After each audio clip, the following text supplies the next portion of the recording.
Hi everyone, what is up? I'm back again. This time we are building another house in The Sims 4. So we are building a sort of California sort of themed mansion today.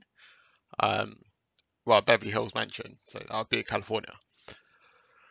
But yeah, we just sort of got the kind of inspiration for this building is I wanted to build a split level mansion just because I haven't built anything split level in a while. Um, so yeah, sort of just the house changes quite a lot from what you're seeing on the screen right now. Um, it, Originally it was going to be a modern build, but as it was sort of coming together, I had this idea that I wanted to build a like a traditional looking house from the front, but then when you go around the back, you can see where like it's obviously like an old house, but they've put like modern extensions on the back. Um, and when I say modern extension, what they've done is they've built into the basement where this is built into like the hillside, and then they've made it like an underground extension that opens up, so you get more of the views. So I just thought it was a cool idea for a build, and I'm pretty happy with the end result. To be fair, definitely a very playable house. The furnishing's quite interesting as well. There's not like, although it's like a California mansion, it'd be good for like a if your Sim's a celebrity, but it's not. It's not got all the bells and whistles. Like it is feature rich, but it's not got like basketball courts this time. It's a bit more down to earth, a little bit not. I don't know what the right word is, but it's more of like a normal mansion rather than like one of those crazy mansions that sometimes I build. I mean, it's still pretty crazy when like the finished result. I think it looks pretty cool. But the main features really is like it's got a like a nightclub. Well, I wouldn't even go as far to say that it's like its own nightclub. It's just sort of like a games room slash bar.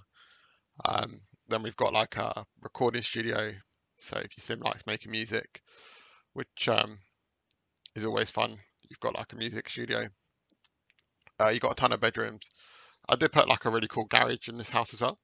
And part of the design of the house is that the garage obviously wouldn't have been built when this house is, well, originally built. Not that houses necessarily in the Beverly Hills were built in a time that cars weren't invented. Like, I'm sure there was probably a few, but my like kind of knowledge on Beverly Hills mansion history isn't great. I'm kind of just interested in what's there today.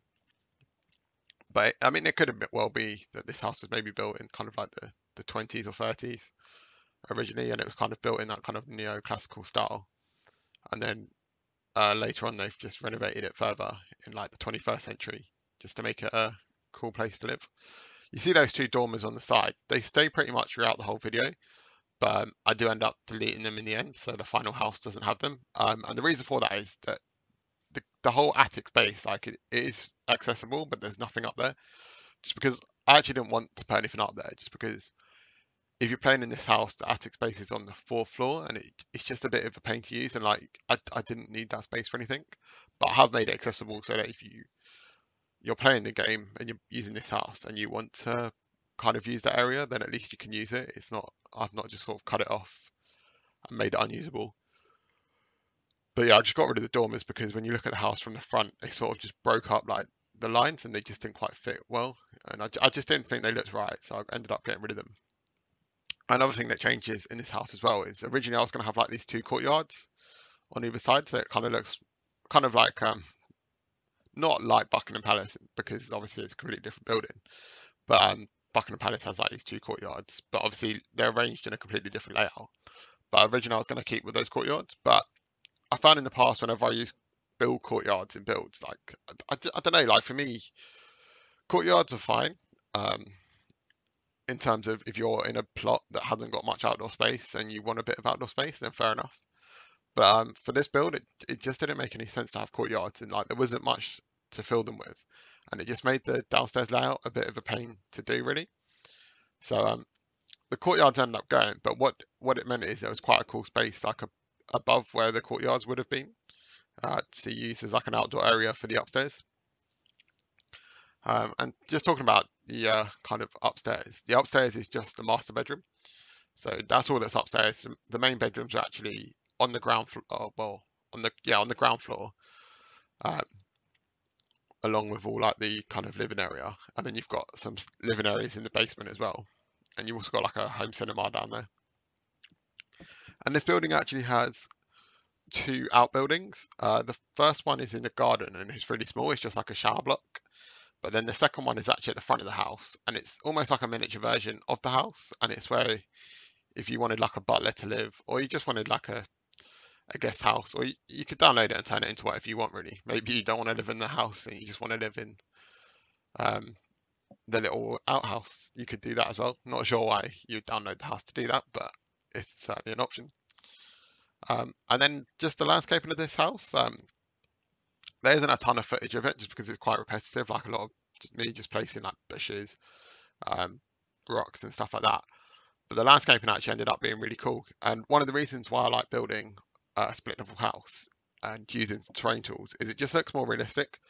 Because I mean, houses are built on flat lots, don't get me wrong, but when you're kind of building in like a hilly location, you want there to be a kind of a variation in the terrain. I just think it looks a bit nicer. I have spoke about this in other videos, um, but I'll go through it again really, just in the sense that the reason why or the kind of technique that I use to do these split level houses, I try and make it look.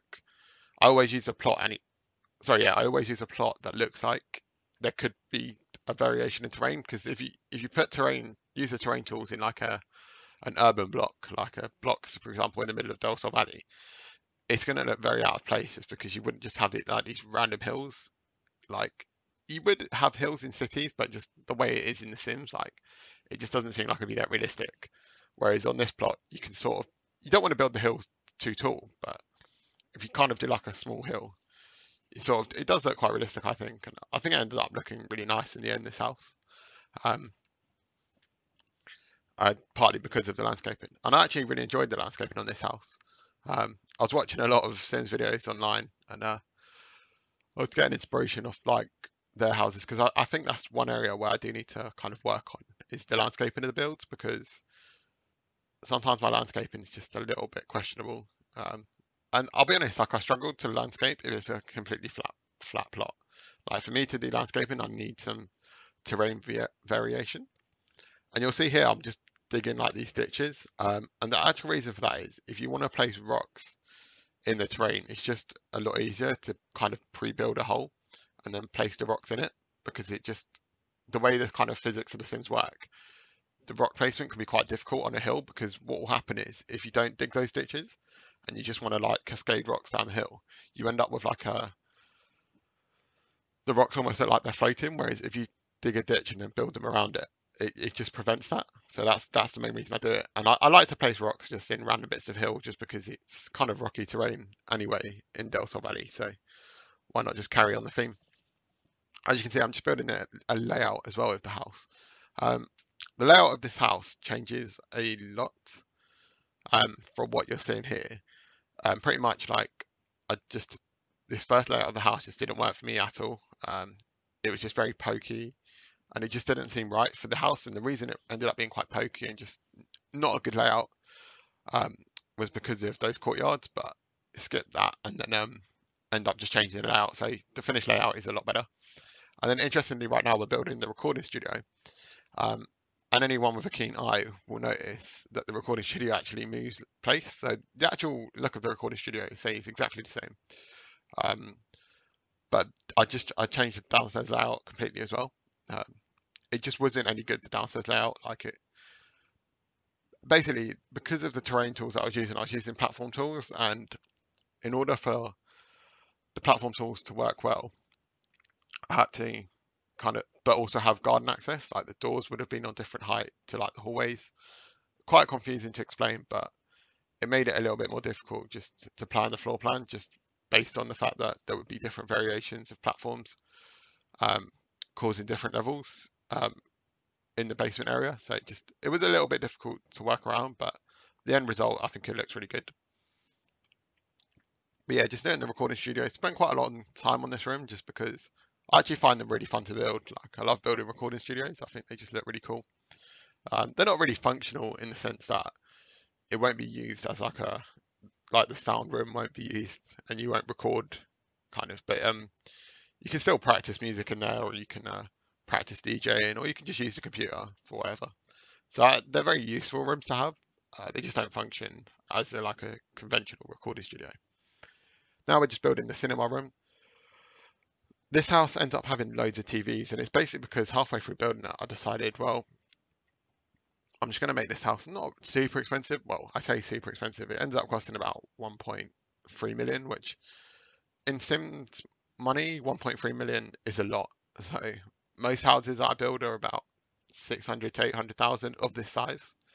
If it's a smaller house, obviously it will cost nothing close to that. But this one is one of my kind of more detailed, more luxurious ones. So I ended up just going all out. Just put TVs everywhere, really expensive furnishings, just because there was no need to limit myself. Like it's a giant house at the end of the day, so let's just keep it that way. Just add in the kind of movie posters in the cinema, just because there was nothing really going on in this room on the walls, and it ended up giving it a cool look. And then yeah, just a generic movie room really. As you can see though, using the platform tools to my advantage, just so that you enter the kind of cinema room up high, and then it gets lower and lower down, which is quite cool, kind of like a traditional movie theatre. Um, and having a basement in house, it works well because obviously you don't want windows in a movie theatre, so kind of like the ideal place for it, really. And now we're just building, quite obviously, just building the laundry room. Um, it's a, I mean, it's just a laundry room, really. There's not a lot that I have to say about it. I didn't know you could actually get ironing boards in the game though until I built this room. Like I'm sure I've come across them before, but I've never used them, and I'm not sure why I haven't used them in the past. I think it's because they're only like one style, like, and it's I don't know. You just have to kind of use them, but you don't want them to kind of take up too much attention, which I don't really, because who really cares about an ironing board? But yeah, the styling of it just comes in like one style, and it doesn't always fit, especially if you're going for like a minimalist house. But this house is anything but minimal. This house is massive, and as you can see there, complete change of layout. Just yeah. So I skipped a lot of the footage just because this video is going really long. There was 10 hours footage total, um, and that's not how long the build took. That's just how much of the build I had recorded. The build probably took more like 12 hours, which is a fairly decent amount of time for a build of this size. Um, but yeah, this kind of room here that you see me building is kind of awkward, but that ends up being the gym. So I ended up adding showers in the downstairs toilets there, just because I wanted there to be a shower near the gym. Because if you've got guests over and they're using the gym, you don't really want them walking around your house all sweaty, or at least you don't want them to feel like they have to walk around all sweaty just to get to a shower. So always nice to have like a shower there. And then I kind of done like this unique kind of mural style with the mirrors. There wasn't really much reason for it. It's just why build the boring wall of mirrors? Yeah, wall of mirrors when you can kind of add a bit of uniqueness to them. And then just messing around with the floor as well. The wooden flooring does change quite a bit, I think, throughout the build. But yeah, the bar ends up being really nice. It's a really cool bar room. It's kind of like a games room, living room, bar area. But it'd be a lot of fun if you had this house. Like you could host some pretty cool parties just in that room alone. Um, and then I ended up trying to add like a fish tank in as well. And there is a fish tank in this house. It's just not where you currently see me building it. It just didn't really work there. Like it looked quite cool, but I don't know. It just didn't make much sense really for the fish tank to be there. So in the end, I ended up moving it to this room here, which ends up being an office, and it overlooks the garage, which is really cool. The garage was a lot of fun to build in this because, as you know, the Sims doesn't really have cars in it other than the ones in the debug menu. But just building a garage, like if you're building like a mega luxury mansion like this, like it's gonna have a garage, so you kind of just build it anyway, even though it's not functional in any way.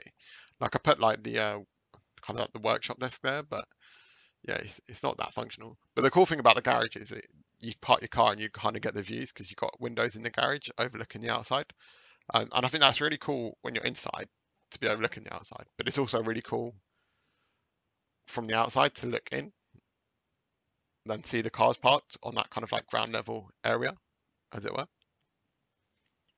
But yeah, just building like the changing the layout of the top floor as well. So the master bedroom ends up having like a his and hers bath. No, it doesn't actually. It could have had a his and hers bathroom, but ended up doing like a kind of like a wellness wing and then like a bathroom wing. They have got his and hers wardrobes, although there's nothing to distinguish whose wardrobe would be which. So that's something you can change if you download it, or you can keep it the same. Um, but I figured like this kind of house, like you're gonna have walk-in wardrobes and all that kind of good stuff. And then another object I don't use that often, that kind of like the bubble blowing thing. I just thought I'd put that in the kind of bar area just so that it adds more activities to do. Um, Same with the karaoke machine. I really wanted to put a basketball net in the house. Not sure it's the best place for it in the gym there, and I don't think we end up putting one in anyway. I think we delete it. It would have been cool to have like a basketball court outside, but there just wasn't the space to make it look good. So I don't know, I just shelved that. It would have been really cool to have, but it just wasn't going to work. And then here, sorry, I was just yawning there.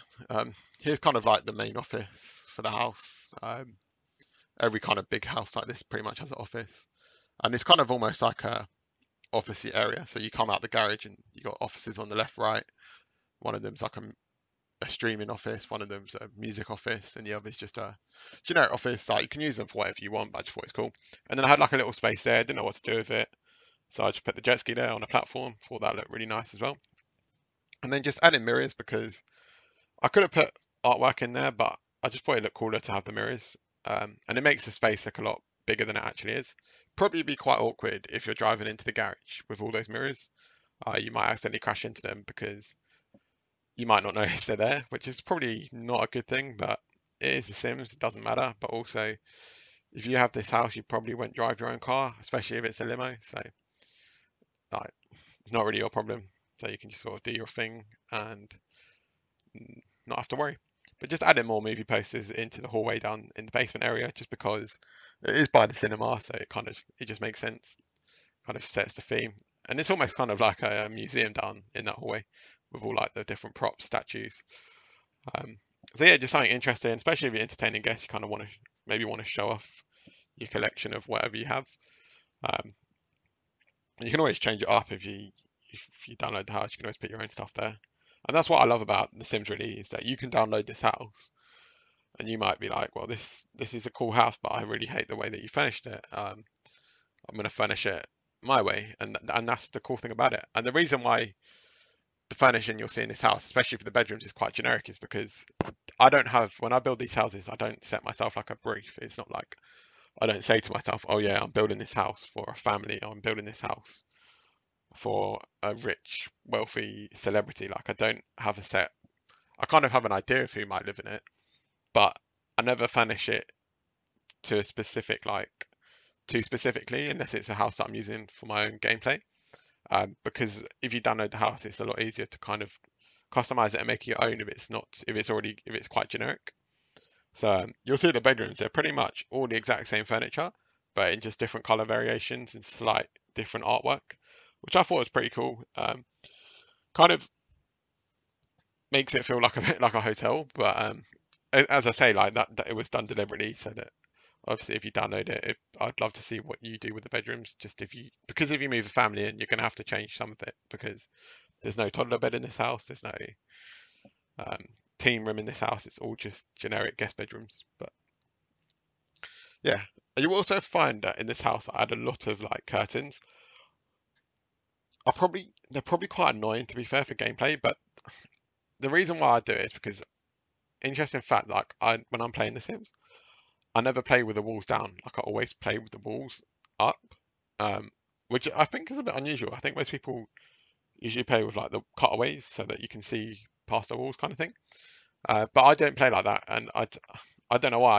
I've never been a fan of kind of the walls going up and down. It kind of confuses me a little bit. I get a bit lost in the build. So I always play the walls up anyway, so I don't really think about the fact that curtains obviously don't disappear if you put the walls down. So that is a bit of a pain. I mean, you can delete the curtains if you want. Probably recommend it if you are going to play with the walls down, but maybe try playing with the walls up if you download the house. And the rooms are big enough that you should be able to play with the walls up just fine. But I just thought it was a cool thing to mention in case you didn't know. And then just building the kitchen. I love this kitchen. It kind of turned out perfectly. I love the big round table. I don't get to use the round table often enough. And the reason for it is because the big round tables that you can fit 6 chairs around in this game, very annoyingly, they only come in like a classic traditional style. There's no modern big round table, which, well, there might be in a pack that I don't have. But as far as I'm aware, I haven't seen a big round modern table. There's probably mods of it, but I don't use mods, so you won't see any of them in my builds unless EA make a big round modern table. And if there is a big round modern table in one of the stuff packs or game packs or the new kits, please let me know in the comments below, because I will buy that pack just for the big round modern table. Like, I'm very much contemplating buying Batu just because I know deep in the debug menu there's a giant archway that's like 5 tiles. Um, and I feel like if I had that object, it would really help my builds. So I'm very much contemplating buying the Star Wars pack just for that one object. But I just right now, like I've made do without it. But I think it'll probably be the next pack I buy. And it's really bad that I'm spending like £15 just for one object. But at the end of the day, like the way I look at games is I don't really play any other game but The Sims, or I play GTA as well actually, but I don't play that often. Like not like I play The Sims. Um, so I don't mind spending a little bit of money each kind of like few months on The Sims, just because I'm not playing any other games. So where most people that game normally buy like a new game every few months, I buy a new Sims pack or something. I don't know. Bit of a weird thing to talk about, but I just thought it's a cool topic that we could discuss. So we're getting quite near the end of the build now. I've got quite a lot of screenshots and videos at the end, so that would be good. And then yeah, chose some really weird colours in the master bedroom. I was kind of like, I want not ugly, but I wanted it to be like tasteless. The master bedroom, just because you've got all this money, so you've got an expensive house. Why not? I think I skipped also furnishing a lot of the guest bedrooms because, as I said, they are pretty much the same by the fact that they're different colours. Yeah, you see me building them sort of now. Um, yeah, they ended up just being pretty similar. Using obviously the best furniture that you can, the highest comfort rated bed, highest comfort rated chairs in the house, because if you can afford this house, you want the best of the best. And that's another thing actually that's really annoying. The best rated furniture in this game, like that bed in that room is like a comfort level 9, and the one that's a comfort level 10. They're both really, they're not ugly beds, but they only work in like a traditional build like this. Like if I was building a modern house, I just wouldn't be able to use that bed, and then I'd be stuck with like a comfort level 4 bed, and it's annoying because I want to use a better bed. And the other thing that's really annoying actually is when you do the testing cheats in The Sims 3, you used to be able to control click an object after if you turn cheats on, and it'd let you upgrade the object without having to do all like the work of finding the upgrade parts, all that stuff that you have to do if you want to play the game properly. It'd let you just straight up upgrade the object or let you change the color of a light. And it's annoying that you can't do that in The Sims. I would in The Sims 4. I kind of hope they bring that back, or at least Sims 5. That's a minor thing for my wish list in The Sims 5. But it would be good to kind of, yeah, it just make my life easier if it came back. But it's not, so kind of just make do with what you got really. But as I say, there's a lot more things that I'd rather have before they bring that back. But anyway, that's it for the video. Thank you very much for watching. If you enjoyed, please like, comment, and subscribe. And I'll see you in the next one.